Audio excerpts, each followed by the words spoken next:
अपना India coast guard assistant commandant का written examination दिया, जो कि मैंने बहुत अच्छे मार्क्स से क्लियर किया। Then I applied for PSB interview, जो कि एक स्क्रीनिंग टेस्ट होता है। अभी मैं एफएसबी टेस्ट के लिए जाऊँगा। इंग्लिश भी बेसिकली आता है, क्योंकि मैंने एनडीए की भी तैयारी करी थी स्टार्टिंग में, तो वहाँ से भी मैंने इंग्लिश और कर लिया था। और रीजनिंग जस्ट एबिलिटी क्वेश्चंस आते हैं नॉन वर्बल और वर्बल के, वो भी कर लेता हूँ। आप ये बात मानते हो कि जो हम पढ़ाई पहले करी थी, जैसे जो मेहनत अपन ने एनडीए के लिए की थी हमने, सो वो चीज मतलब आगे चल के भी काम आई जाती है, बिकॉज जो जीएस है वो तो सेम ही रहती है, थोड़ा सा लेवल ऊपर नीचे हो जाता है। उसमें से एक जो स्टूडेंट था वो सर डॉक्यूमेंट की वजह से आउट हो गया था। सो टेक्निकली मतलब बस पूरे ग्रुप में से आपका ही हुआ। Jai Hind dear defence aspirants and welcome to major culture classes. और आज हमारे साथ एक बेहद ही खास मेहमान है। जी हाँ, हमारे साथ हैं श्रेय दुबे, जिन्होंने अपना पीएसबी क्वालिफाई किया है। पीएसबी यानी कि प्रिलिमिनरी सिलेक्शन बोर्ड, जो कि एक स्क्रीनिंग प्रोसीजर होता है आपके आईसीजी-एसी का। आईसीजी-एसी इनटेक 2027 के लिए यहाँ पर ये सेलेक्ट हो चुके हैं आप नेक्स्ट स्टेज में, जो कि है एफएसबी यानी कि फाइनल सिलेक्शन बोर्ड। सो श्रेय, बहुत बहुत स्वागत है आपका हमारे इस प्लेटफॉर्म पर, मेजर कल्चर क्लासेस पर। कैसा आपको फील हो रहा है? अच्छा हो रहा सर। और आप जैसे कि आपका ये फर्स्ट अटेम्प्ट था? ये सर फर्स्ट अटेम्प्ट था। तो इसकी तैयारी आपने कैसे करी? आप अपना पहले बैकग्राउंड बताइए, आप कहाँ के रहने वाले हैं, किस गांव से आप आते हैं, कहाँ से आपने अपनी जर्नी स्टार्ट की एजुकेशन की, एंड देन फाइनली आप कैसे मेजर कल्चर क्लासेस में आए, और अपना पीएसबी का पूरा सफर आप हमारी ऑडियंस को बता सकते हैं। सर मेरा नाम श्रेय दुबे है। सर मैंने 10th और 12th अपना Saint Paul senior secondary school से करी, जो कि सर एक टाउन है छिबरामऊ में, कन्नौज डिस्ट्रिक्ट में। उसके बाद सर मैंने ग्रेजुएशन सीएसजेएमयू कानपुर से करी है। उसके बाद सर मैंने अपना India coast guard assistant commandant का रिटर्न एग्जामिनेशन दिया, जो कि मैंने बहुत अच्छे मार्क्स से क्लियर किया। Then I applied for PSB interview, जो कि एक स्क्रीनिंग टेस्ट होता है। अभी मैं एफएसबी टेस्ट के लिए जाऊँगा। बहुत बढ़िया।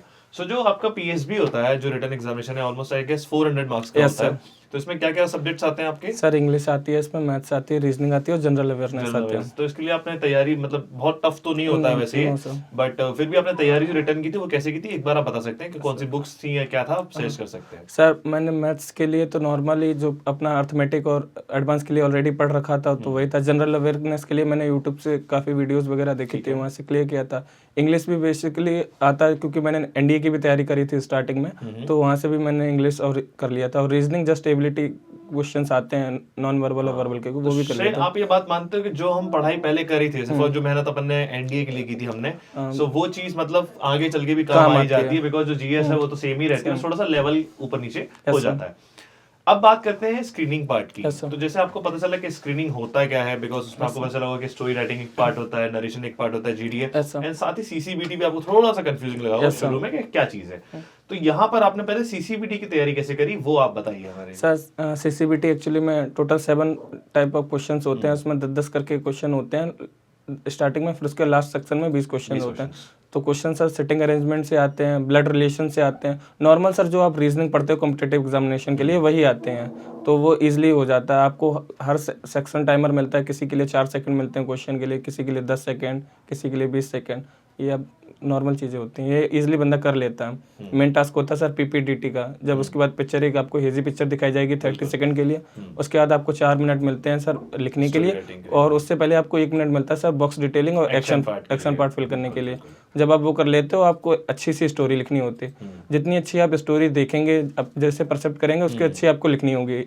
फिर सबसे ज़्यादा इंपॉर्टेंट सर होता है, अगर आपको अच्छा आगे करना है, अगर आप सिलेक्ट होते हैं, सबसे इंपॉर्टेंट है सर आप नरेशन कैसे देते हैं। जितना अच्छा आपका नरेशन होगा, आपका फंबल बिल्कुल नहीं होगा, उतना आप अच्छा आगे करेंगे। फिर उसके बाद सर पार्ट आता है जीडी का। जीडी में सर एक्टिव पार्टिसिपेशन आपका ग्रुप में कैसा है, मतलब आपको ग्रुप को वायलेंटली नहीं लेके जाना है। अगर आप नॉर्मल ग्रुप को लेके जा रहे हो, एज अ कोऑर्डिनेटर आप उसमें कोऑर्डिनेटर काम कर रहे हो, और आप अच्छे ग्रुप को मतलब पॉइंट्स दे रहे हो, अच्छे आप पॉइंट्स दे रहे हो, और ग्रुप को आगे ले जाने की कोशिश कर रहे हो, और लोगों के साथ में मतलब प्रॉपर कोऑर्डिनेट कर रहे हो, तो आपके चांसेस हैं कि आप सिलेक्ट हो जाएं। और मेरे केस में ये था सर, टोटल 94 बच्चे रिपोर्ट किए थे, जिसमें से सर 14 बंदे सिलेक्ट हुए थे, और मेरे ग्रुप का सर, मेरा ग्रुप में 18 बंदे थे। 18 लोगों का ग्रुप था आपका? Yes sir. तो यानी कि आप लोग देख सकते हैं पीएसबी में लगभग इतने बड़े बड़े ग्रुप होते हैं, 16 से 18 बच्चों के पूरे ग्रुप होते हैं बड़े बड़े। फिर उसमें से कितनों को पीएसबी के लिए, एफएसबी के लिए क्वालिफाई किया गया? हाँ सर, 2 लोग को किया गया था आपके ग्रुप में से सर। उसमें से एक जो स्टूडेंट था वो सर डॉक्यूमेंट की वजह से आउट हो गया था। सो टेक्निकली मतलब बस पूरे ग्रुप में से आपका ही हुआ। तो आपको अपने अंदर क्या अलग लगा बाकी बच्चों से जो उस दिन सेलेक्ट नहीं हो पाए? सर फर्स्ट ऑफ ऑल तो मेरे को ये लगा था बच्चों की कम्युनिकेशन स्किल्स बहुत ज़्यादा कमज़ोर थी, तो मुझे लगता है कि उनको कम्युनिकेशन स्किल्स पे अच्छा काम करना चाहिए था। और दूसरा ये था कि बच्चों के अंदर कॉन्फिडेंस नहीं था, मतलब वो अपना ढंग से इंट्रोडक्शन भी नहीं बता पा रहे थे स्टोरी का, कि उन्होंने स्टोरी में क्या परसेप्ट किया, क्या कैरेक्टर देखे, 1 सेकंड वो था। उसके बाद सर वो जीडी में भी अच्छा मतलब इन्वॉल्वमेंट नहीं था, इसलिए शायद उनका नहीं हो पाया। और जो मैंने ये सारी चीज़ें करी, लोगों के साथ कोऑर्डिनेट भी किया, और मेरे को सर लोगों ने सर चुना भी एज ए कॉमन स्टोरी के लिए। लास्ट में मैंने सर कॉमन स्टोरीज दी, और कॉमन स्टोरी में मैंने सर एक गलती ये नहीं करी जो उन्होंने मुझे सिलेक्ट किया, कि मैंने अपनी स्टोरी नहीं दी, मैंने ग्रुप की स्टोरी दी, ग्रुप के पॉइंट्स जो उन्होंने दिए। तो यहाँ पर एक बहुत ही अच्छी बात श्रेय ने जो बताई है वो है 3 C's के बारे में। जैसे कि पहला सी है जो आपका वो है कम्युनिकेशन स्किल्स का, दूसरा सी है वो आपका कॉन्फिडेंस का, और जो तीसरा है वो आपका कोऑपरेशन का, जो आपको जीडी के दौरान दिखाना है। यही सारी चीजें आपने यहाँ पे सीखी। तो आपकी तैयारी यहाँ पे सीसीबीटी किसने करवाई थी?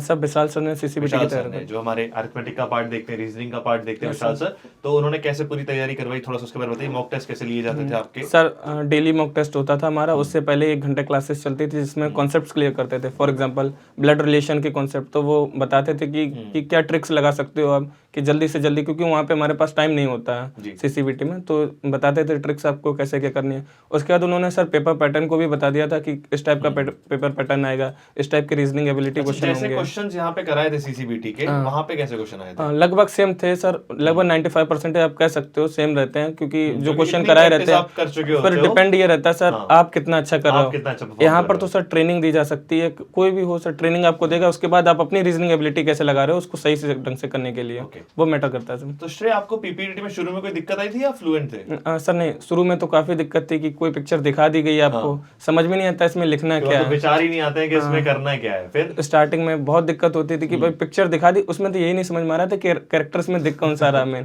इसमें किसको हीरो बनाऊं, क्या स्टोरी बनाऊं। फिर धीरे धीरे मतलब पहले तो लगा था सेल्फ डाउट कि ये कहाँ पे है कैसा क्या, फिर धीरे धीरे सर प्रैक्टिस करता चला गया। मोर देन मैंने सर 80+ स्टोरीज पे प्रैक्टिस किया था, अच्छे से नरेट भी किया था। और मैंने सर स्टार्टिंग में कम्युनिकेशन स्किल्स भी वीक था, तो मैंने सर वीडियो से मतलब मदद लिया था काफ़ी, जैसे फ़ोन में अपना वीडियो कैमरा ऑन कर लेता था, उसके बाद सर मैं नरेट कर कोशिश करता था, देखता था कि कहाँ कहाँ पे मैं फंबल कर रहा, कहाँ पर गलती है, फिर मैंने उनको सुधारा और अच्छा कर लिया। तो रिव्यूज एंड फीडबैक आपको बराबर मिले या नहीं? लगातार सर रिव्यूज मिलते रहे। कई बार स्टोरीज में नेगेटिव ले जा रहा था, तो सर ने मेरे को बताया कि स्टोरी को नेगेटिव नहीं लेके जाना है, और ये भी बताया था कि जैसे जो भी आप हीरो है, जो भी इसकी थीम चुनेंगे, वो आपकी ऑफिसर लाइक क्वालिटीज खुद की डिपेक्ट आपकी कर रही होंगी, क्योंकि आप यहाँ पे रियल वर्ल्ड में, स्टोरी आपकी वर्चुअल वर्ल्ड में है, तो वहाँ तो उनको स्टोरी से ही आपके कैरेक्टर के बारे में सारी चीजें जज होंगी, तो आपको बिल्कुल वैसा ही आपको दिखाना होता है। अच्छा, ये बताओ ऑडियंस को, क्योंकि तुमको पीपीटी वगैरह सब मैंने ही पढ़ाया है, तो ये बताओ कोई मार पड़ी थी? हाँ सर, 2-4 बार मार मेरे को पड़ी थी। किस बात पे पड़ी थी? सर एक बार तो सर मतलब मेरे को फ्लड टाइप सिचुएशन नहीं दिख रही थी, मैंने जानबूझ पे उसमें पैनिक टाइप सिचुएशन डाल दी थी। जब आपको जो दिख रहा है परसेप्शन से अलग हटकर अगर उसको नेगेटिव परसेप्शन की तरफ लेके जा रहे हो, जानबूझ के कोई प्रॉब्लम क्रिएट कर रहे हो, फिर उसको सॉल्व करने की एक्टिंग कर रहे हो, तो इस बात पे पड़ी थी। और किस बात पे पड़ी? एक बार सर मैंने कुछ थीम बनाई थी sir, maintaining law and order of Kumbh Mela वाले जो थी, उसमें सर मैंने जानबूझ के स्टैम्पीड वाला दिखा दिया था, तो लोगों की वहाँ पे जान वगैरह जा रही थी, तो ये सर आपने मना किया था कि ये चीजें नहीं डालनी है। चलो देखो, चाहे साम दाम दंड भेद जो भी हो, मेन था कि रिजल्ट लेकर आना है और फिर आगे की तैयारी। सर स्टोरी भी मेरी बिल्कुल सेम ही आई थी, स्टोरी जो मैंने यहाँ पे ऑलरेडी डिस्कस कर रखी थी। स्टोरी में ऐसा था जो हमारा एग्जाम में आया था कि एक टीचर होता है, वो पढ़ा रहा होता है, एक बच्चा हैंड रेस करता है, क्वेश्चन पूछ रहा था, जो ऑलरेडी सर हमने यहाँ पे सबसे पहली कोई चीज मैंने बताई हुई टीचर और वही वाला समझाने के लिए वही बताई।